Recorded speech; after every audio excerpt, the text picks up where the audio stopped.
The archivist's grand survey ship emerged from fold space with all sensors primed, ready to document yet another primitive world, taking its first steps into the stellar community. Their mission was simple: observe, record, and catalog Earth's development stage. Chief Archivist Venka adjusted her crystalline sensory arrays, anticipating nothing more than routine first contact protocols. With a species barely capable of lunar exploration, she couldn't have been more wrong. The first anomaly appeared moments after their arrival. Their supposedly undetectable vessel had barely stabilized in high orbit when a transmission penetrated their most sophisticated encryption protocols, as if they didn't exist. "Welcome to Sol System, Archivist Vessel Mnemosyne." A pleasant voice greeted them in perfect high archive speech. "Please maintain your current orbital position. A representative will join you shortly." Venka's primary nucleus pulsed with alarm. No emerging civilization should have detected them, let alone known their vessel's name or their language. Before she could consult with her crew, their sensors detected a localized distortion in space-time, a technological feat that should have been impossible for any known civilization. A small vessel simply appeared alongside them, its design unlike anything in the archive's vast records. It seemed to simultaneously exist and not exist, its surface shifting between states of matter in ways that defied physical laws. "Impossible," First Scholar Rentai whispered, his data tendrils writhing in agitation.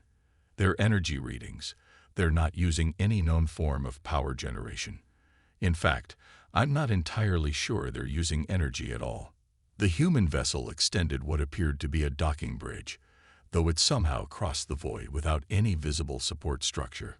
A single figure emerged, walking across nothingness as casually as if strolling through a park. Their visitor wore what looked like primitive cloth garments, without any apparent technological assistance or environmental protection. She appeared to be breathing normally in the vacuum of space. "Greetings," the human said as she stepped aboard, her voice carrying perfectly despite the ship's atmospheric barriers remaining sealed. "I'm Dr. Sarah Chen, Earth's liaison to the Archive Collective." Venka's secondary nucleus nearly ceased functioning. "You know of the Archive?" Dr. Chen smiled warmly. "We've been observing your organization's important work for quite some time. Your dedication to preserving knowledge is admirable, though your records are somewhat incomplete when it comes to certain aspects of galactic history." "Incomplete?" First Scholar Rentai bristled. "The archive contains the sum total of all known civilizations' achievements. We've documented every species' progression from planetary bound to stellar civilization." "Almost every species," Dr. Chen corrected gently. She raised her hand, and a holographic display materialized in the ship's center, without any projector or visible source. It showed star charts spanning the galaxy, with countless points of light highlighted in various colors. "These are our monitoring stations," she explained. "We've been maintaining them for roughly 12 million years, since we decided to step back from active intervention in galactic affairs." The archive crew stared in stunned silence. 12 million years ago, their own species had barely mastered stone tools. "But your cities," Venka managed.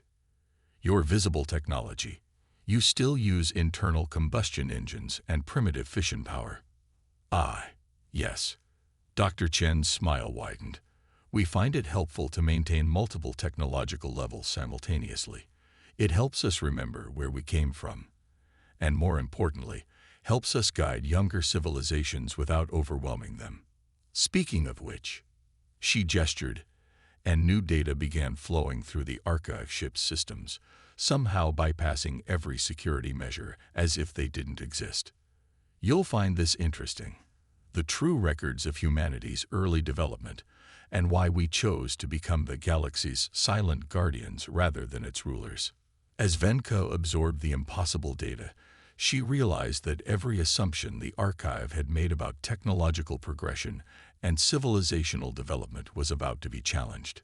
Humanity hadn't achieved what they had through sudden leaps in advancement. They had deliberately regressed, choosing to hide their true nature for reasons she was only beginning to understand. "But why?" she asked. "Why hide all of this?" "Because true wisdom isn't just about accumulating knowledge," Dr. Chen replied, her expression growing serious. "It's about understanding when and how to use it. We learned that lesson the hard way, and we've spent millions of years trying to help other species learn it without having to suffer the same mistakes we did." A new alert flashed through the archive vessel's systems. More ships were arriving, representatives from other young civilizations who had also been drawn to Earth. But Venke now understood this was no coincidence. Humanity was orchestrating something, bringing together the galaxy's emerging powers for some greater purpose. "I believe," Dr. Chen said, "it's time for humanity to take a more active role again. There are things stirring in the dark between galaxies, things we've been holding at bay since before your people discovered fire, and we're going to need all of you to help us face what's coming." The archive ship's sensors began detecting massive energy signatures throughout the solar system as ancient human installations shed their camouflage. Humanity's masquerade was ending, and the galaxy would never be the same. The revelations aboard the archive ship were only the beginning. As representatives from 24 young civilizations arrived in Sol system, humanity began unveiling the true scope of their presence in the galaxy. Dr. Chen led Venka and the other delegates through what appeared to be a simple research facility built into Europa's ice. But appearances, they were learning, meant nothing when it came to human technology. "This is one of our smaller monitoring stations," Dr. Chen explained as they passed through chambers that seemed to fold space itself, covering impossible distances with each step. "We maintain similar facilities throughout the galaxy, though most are considerably more extensive." The delegates representing species that had considered themselves advanced found themselves struggling to comprehend what they were seeing. The human facility contained technologies that contradicted fundamental laws of physics, or rather, what they had thought were fundamental laws. "Your understanding of physics isn't wrong," Dr. Chen assured them, seeming to read their thoughts. "It's just incomplete. Like children learning arithmetic before calculus, every civilization needs to progress through certain stages of understanding naturally." Ambassador Krell of the Meridian Combine, a being of pure energy contained within a crystalline matrix, pulsed with skepticism. "You claim to have shepherded our development, yet we have no record of human intervention in our history." Dr. Chen led them into what appeared to be a simple observation room. With a gesture, the walls became transparent, revealing they were now somehow within a massive structure orbiting a black hole at the galaxy's core. "Observe," she said, as images began playing across the void before them. They watched as human agents throughout history subtly guided their civilizations away from catastrophic mistakes, prevented devastating wars, and planted seeds of inspiration that led to crucial breakthroughs. "We learned long ago that direct intervention often does more harm than good," Dr. Chen continued. "The best teachers are those who help students discover answers for themselves." First Scholar Ren T's data tendrils writhed with sudden understanding. The great insight of the Third Era, when our scientists suddenly understood quantum architecture. That wasn't random inspiration, was it? Your people were ready for that knowledge, Dr. Chen confirmed. You had developed the wisdom to use it responsibly. Not all civilizations reach that point. Some need more time. The chamber shifted again, and they found themselves walking through what appeared to be an ancient library. Physical books lined shelves that stretched beyond sight, their spines marked with scripts from a million worlds. "This is the true archive," Dr. Chen said, nodding respectfully to Venka. "Your organization's work preserving knowledge is admirable, but it's only part of a much larger picture. We've been collecting and preserving the wisdom of every species we've encountered, no matter how primitive they might have seemed."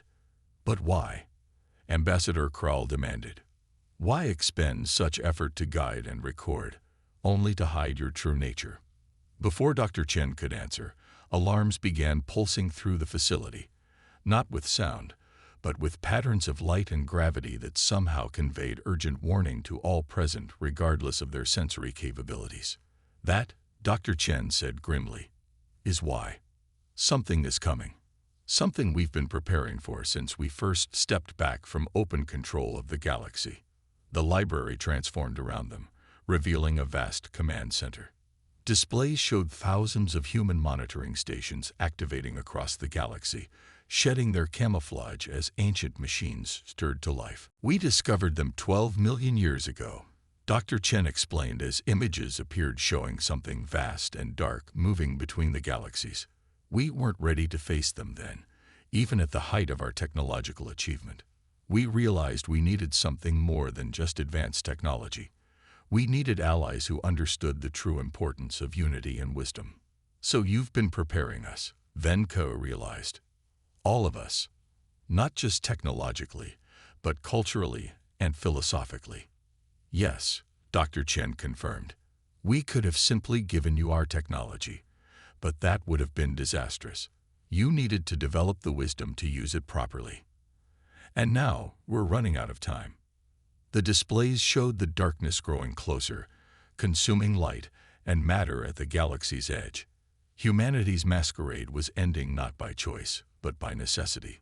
"That's why you're revealing yourselves now," First Scholar Rente observed, his data tendrils pulsing with new insight. "You need us to understand, to be ready." "We need you to be more than ready," Dr. Chen corrected. "We need you to be wise, because what's coming cannot be fought with technology alone, no matter how advanced. It requires something that took humanity millions of years to learn." "And what is that?" Ambassador Krell asked. "The understanding that true power lies not in dominion over others, but in the strength we find together. That wisdom, more than any technology, is what we've been trying to teach you all along." As if in response to her words, new alerts began flooding the command center. Throughout the galaxy, other human facilities were revealing themselves, calling together the civilizations they had guided for so long. The time for hiding was over. The time for unity had begun. The revelation of humanity's true nature sent shockwaves through galactic civilization, but there was little time to process the implications. Within days of humanity's emergence, the threat they had warned about made its first dramatic appearance. At the galaxy's outer rim, 3 Meridian research outposts simply vanished, not destroyed. They ceased to exist as if they had never been there at all. The only evidence of their passing was a consuming darkness that defied all known laws of physics. In the Europa Command Center, Dr. Chen and her guests watched the readings with grim determination. "They're earlier than we projected," she said, her simple clothing shifting to reveal intricate patterns that seemed to bend light itself. "We need to accelerate our plans." The chamber transformed again, expanding to reveal a vast array of ships, unlike anything the gathered representatives had ever seen. They seemed to be made of pure light, yet somehow cast no shadows. "These are Lightweaver vessels," Dr. Chen explained. "We built them eons ago, when we first encountered the Void Hunters. They're not weapons in the conventional sense.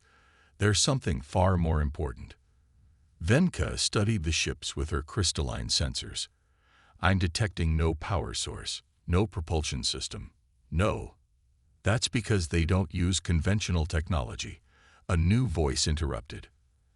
Admiral James Zhang stepped into existence beside them, his weathered face bearing the calm expression of someone who had seen centuries of warfare.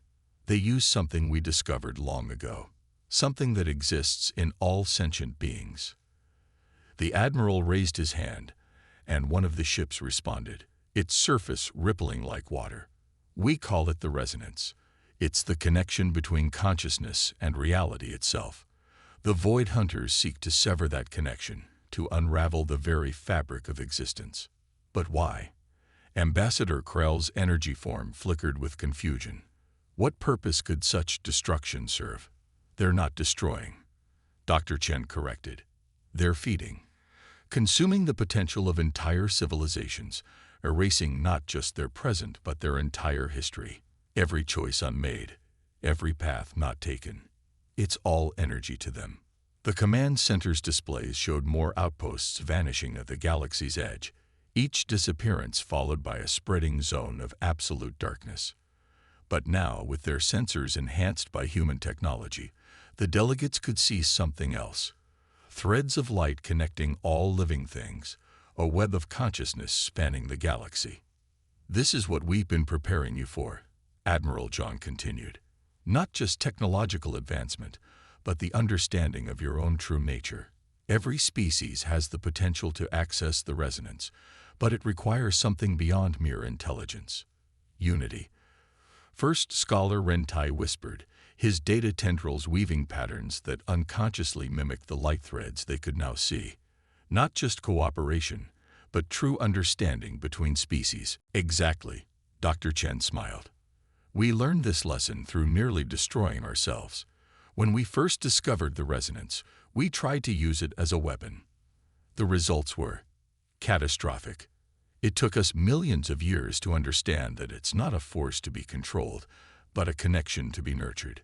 The chamber filled with new holographic displays, showing human operators across the galaxy activating ancient machines. But these weren't weapons platforms or defense systems. They were vast networks designed to amplify the natural resonance of all living things. Each species brings its own unique perspective, its own way of perceiving and interacting with the resonance, Admiral Zhang explained. The meridians understand energy flows.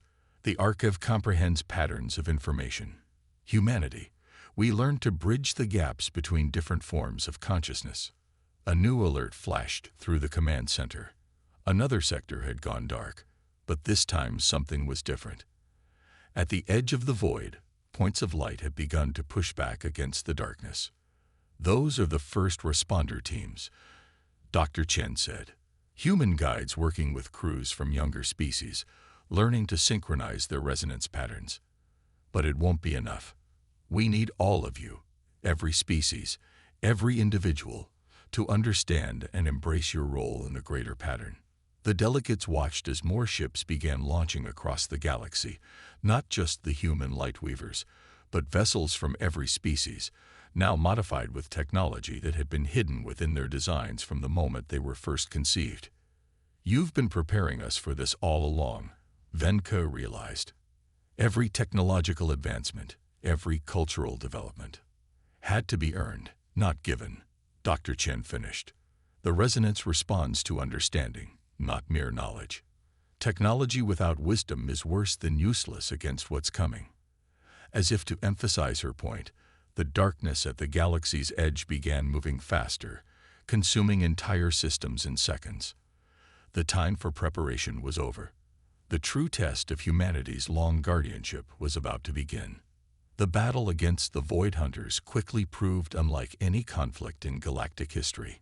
Traditional weapons were useless against an enemy that could simply erase matter from existence.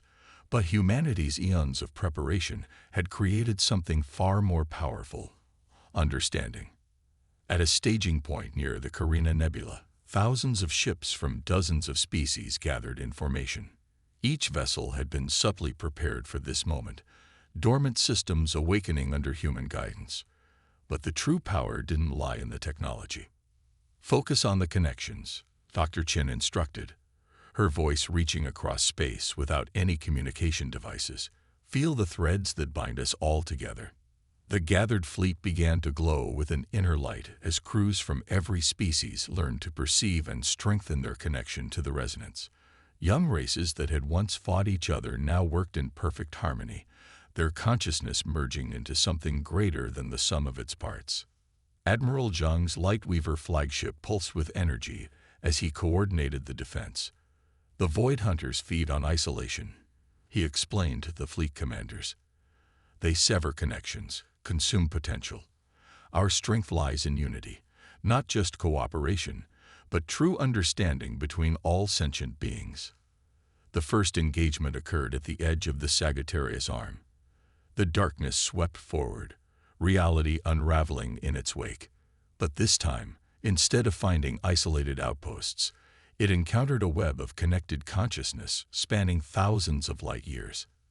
Venka, commanding the Archive flagship, watched in awe as the fleet moved as one organism.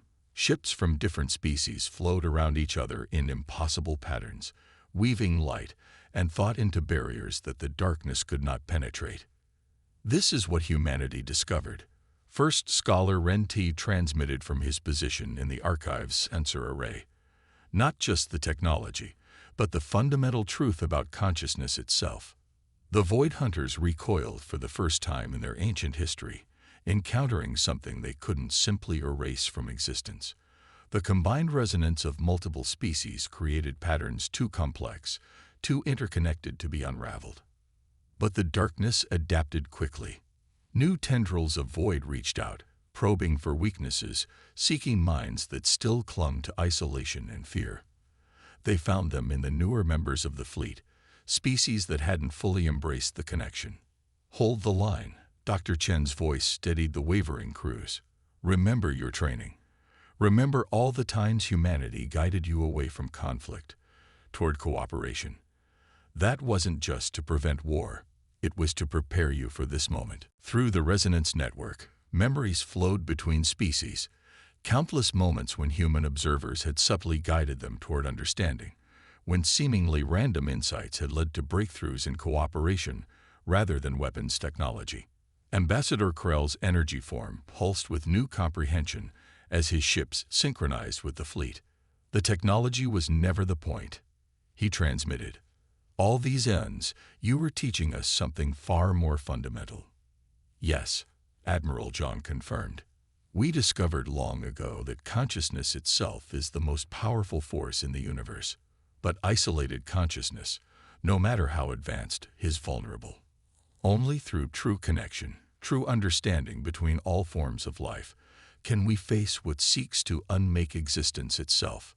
The Void Hunters launched a massive assault, darkness sweeping toward the fleet like a tide of unbeing. But where before they had found easy prey in isolated outposts, now they encountered something unprecedented. A galaxy awakening to its own interconnected nature. Ships moved in impossible formations, their crews combined consciousness, creating patterns that the darkness could not consume. Species that had once seen each other as rivals now worked as one, their unique perspectives strengthening the whole. Through it all, humanity's vessels danced through the fleet, their eons of experience guiding the younger races in weaving the resonance into an ever stronger barrier against the void. Each engagement taught them more, strengthened their connections, made them more than they had been. But the Void Hunters were ancient and patient. Though they could no longer simply erase sections of the galaxy, they began to adapt, to learn, to probe for weaknesses in the growing neural network of connected species. As the battle reached a stalemate, Dr. Chen gathered the fleet commanders for a crucial revelation. The time had come to share humanity's final secret, the true reason they had spent millions of years preparing the galaxy for this moment. The stakes were far higher than merely defending one galaxy. The very nature of consciousness itself hung in the balance, and humanity's long guardianship was about to face its ultimate test. At the heart of the Milky Way, in a chamber that existed simultaneously in normal space and somewhere far deeper, Dr. Chen revealed humanity's final truth to the gathered commanders. "The Void Hunters aren't just consuming our galaxy," she explained, as the chamber filled with images of darkness spreading between galaxies.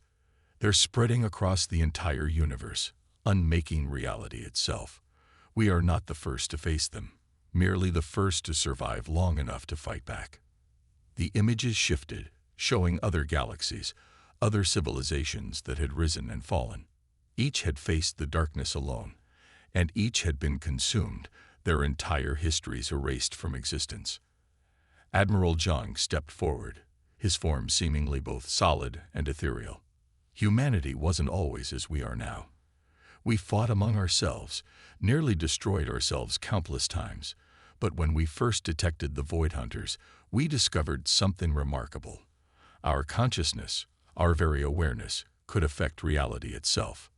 The chamber transformed, becoming a vast sphere of light that showed the true scope of the conflict. Countless galaxies hung in the void, and through the enhanced perceptions granted by human technology, the commanders could see the threads of resonance connecting them all. "The Void Hunters fear this connection," Dr. Chen continued. "They feed on isolation, on the spaces between consciousness. That's why we spent millions of years preparing your species, guiding you toward unity rather than conflict. Because the only way to defeat them is together, not just our galaxy, but all galaxies. Through the resonance network, the commanders felt the truth of her words. The darkness between galaxies wasn't empty. It was filled with the potential of all the civilizations that had been consumed, waiting to be reawakened. First Scholar Ren-T's data tendrils pulsed with sudden understanding. The Lightweaver ships, they're not just defensive weapons. They're seeds. Yes, Admiral Zhang smiled. Each one carries the combined consciousness of multiple species, the potential to rekindle what the Void Hunters have consumed. But they need the strength of all our combined awareness to succeed. As if in response to his words, the darkness launched its most devastating attack yet. Reality itself began to unravel at the edges of the galaxy, the void reaching for the threads of consciousness that bound all things together. But this time, something was different. Through the network humanity had spent eons building, every species in the galaxy felt the attack. Rather than fighting separately, they responded as one vast, interconnected mind. The Lightweaver ships began to glow with impossible brilliance, channeling not just human consciousness, but the combined awareness of every species. The darkness recoiled, encountering something it had never faced before: a unified galaxy, every form of consciousness working in perfect harmony. Now, Dr. Chen commanded, her voice carrying through consciousness itself. Reach out. Not just to each other, but to everything that was lost. Feel the potential waiting in the void. Through the resonance network, they could sense it.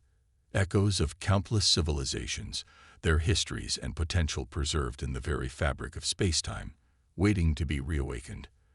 The Void Hunters hadn't truly destroyed them, only suspended them, feeding on their isolated potential. The combined fleet moved as one.